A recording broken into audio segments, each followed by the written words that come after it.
Hey, this is Charlotte, part of the Baker team, and this is our podcast where we want to help you find ways to enrich your marriage one day at a time. It's me today, this afternoon, and so I'm going to come back and want to share some tips that I've come up with to help us as we walk through this self-quarantining together. So I'll be back in a few moments with those tips. All right, so we're at home, right? We're all at home. We're all quarantining. That's the hope. I know in our household, the hubby, he works from home anyway, so it was a great thing in that regard that it wasn't really a transition for him. He was already doing it. And so our daughter, of course, is online school. And it's been an interesting transition. Not bad, interesting. And so I was sitting around thinking about things that we could do as parents to help during this transition, whether it's the mom or dad or both. But some of the things I think would be important for our children to glean during this time. So let's jump right in. So one of the things I came up with was, I think it's important that during this time, we have to make sure we have quality time to spend talking to our children. Our children need to know, especially in this season, in this climate, where we are, where we stand. I mean, it's a good time to even ask them, how are they feeling about everything that's going on? That's going to take really sitting down and talking to them and allowing them to share their thoughts, their feelings, so that you can somehow maybe diminish any feelings of fear or anything that could, be attempting to creep in. So I think that's one thing, we should start with talking. So we've been talking to our daughter and making sure, I'm asking her, so how are you feeling about everything, with school, transitioning and everything that's going on. And so I think it's a good way. These are the points I'm hoping will help you. I know it's helping us to really go through this self-quarantining time together. And it takes away all apprehension as we talk, as we communicate. So think about talking to your child. Definitely, I know you're talking to them during the day, but on a weekly basis, sit down and say, hey, this is our time to share. This is our time to talk. Just a tip. Another tip is we have to make sure we're practicing being patient, because especially I know in a household of smaller children, that's probably definitely something that has to be in play. Me working in the school system, I understand how that is. You have children at home when they're smaller.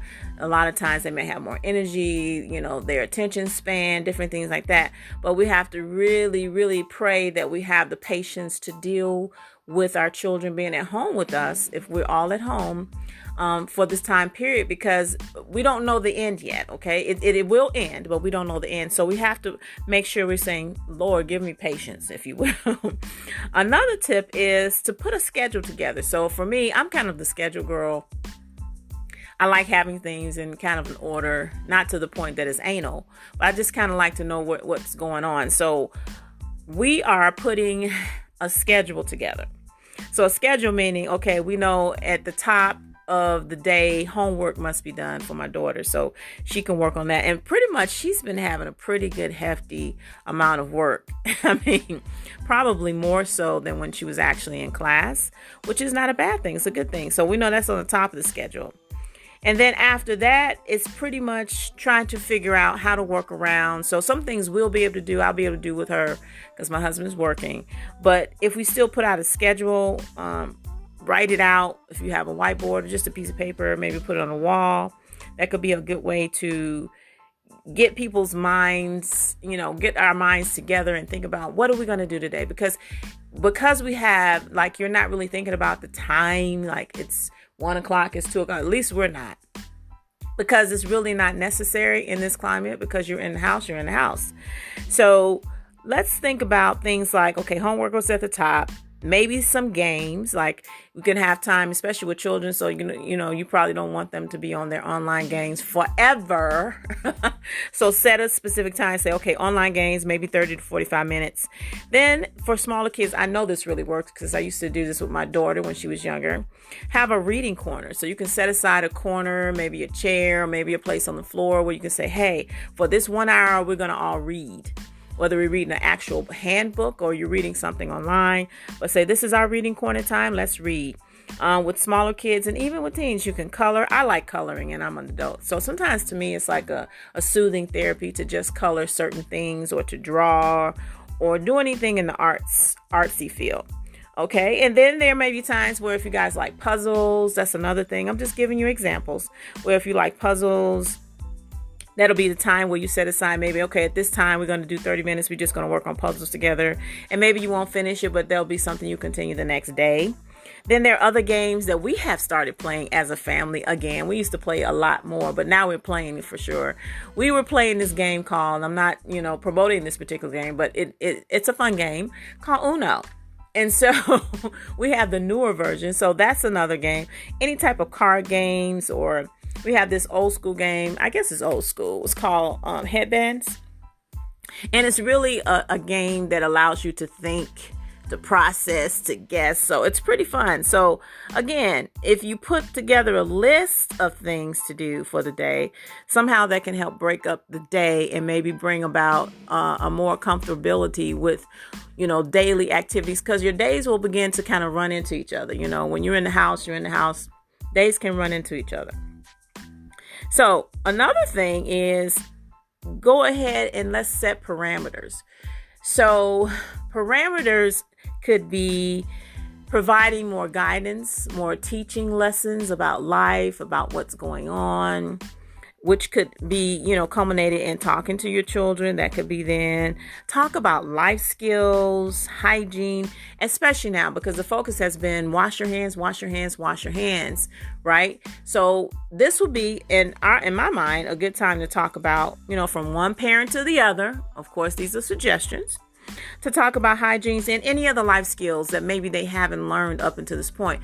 This is applicable for all ages. So whatever we feel we need to pour in, now is the time to do it, because we have the time to do it. We have the time to pour in. We have the time to talk about life.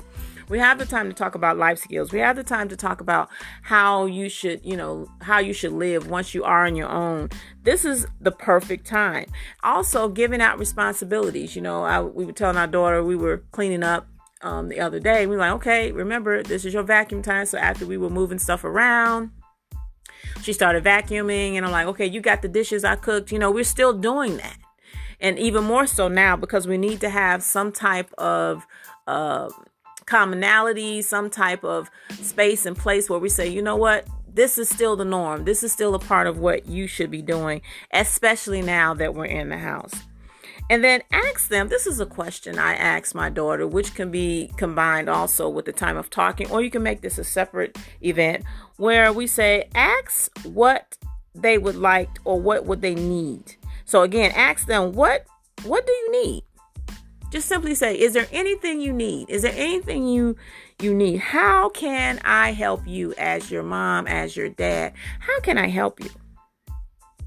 And see where that conversation goes. Depending on, the communication level, we know how young kids can be and older kids. It just all depends. But I think it's important to ask specific questions in this season so you kind of know where they are. Okay. Another good thing to do is to cook with them, because we got to eat, right? In this season, especially now that we're eating at home. Because we're not going to the major, fast foods that you drive up to. We're not doing that every day. That's just not happening. We are definitely cooking. So this is applicable for the young as well as the older, like our teenager. But, there are certain things they can and cannot do, of course, by themselves if they're younger. But find recipes online. And I did a podcast where I said I pulled out an old recipe that my mother used to make. It was a dessert. And that's just something to think about, doing those type of things with them so that you can feel like, you're together. It's community. It's at home. Yeah. Another thing we thought about, taking a virtual tour. So I was looking online at the top, because this is like our third week of quarantining. And there were a lot of different organizations, museums, and things like that were offering virtual tours. At some point, they had free puppet shows virtually. It was a lot of different things. So take the time, maybe sit with your child if you think this is a good idea for you, and Google and see what is available on virtual virtual tours, whether even virtual schools. Like my daughter is older teen, so we could probably do some virtual tours of colleges, even though they're closed. They already probably have that online, because I think we kind of saw some of those. So those are just different things we can do as we tick off the time. And the goal is, again, tips to help you get through the day with your children at home, which can also help enrich your marital relationship. Because if your children are at peace, then that's going to allow you and your spouse to be at peace, right? Because in this climate, it's a lot of things swirling around. If you look at the news constantly, that can cause there to be a lot of anxiety, maybe even aggravation. So you have to have some type of normalcy, I'm saying, in your day that kind of blocks that out to a degree, so that it doesn't consume us as parents, as married couples. So those are some of the tips. We'll probably come up with some more. He read through some of these, but I wanted to do them at this time because I think it was a good segue to do for a mom. Since I'm a mom, I understand, like I said, when my daughter was younger up until now, it is hard work raising children, but especially now in this climate. So I hope those were helpful, and we will be giving more as we come up. We're also going to be doing some other topics that we think are important for married couples directly, not necessarily related to children, but for married couples. So be looking out for the link regarding more podcasts. All right. So this is, again, Charlotte, part of the Baker team, ending this podcast for today. And we will be talking with you soon. So look out and make sure you're staying safe and doing your self-quarantining. And we will talk to you soon. Also, make sure you check out our website, enrichmymarriage.com. You can also check out any videos we will have on our YouTube channel, Marriage Enrichment, The Bakers. And we will be talking to you soon. Peace out.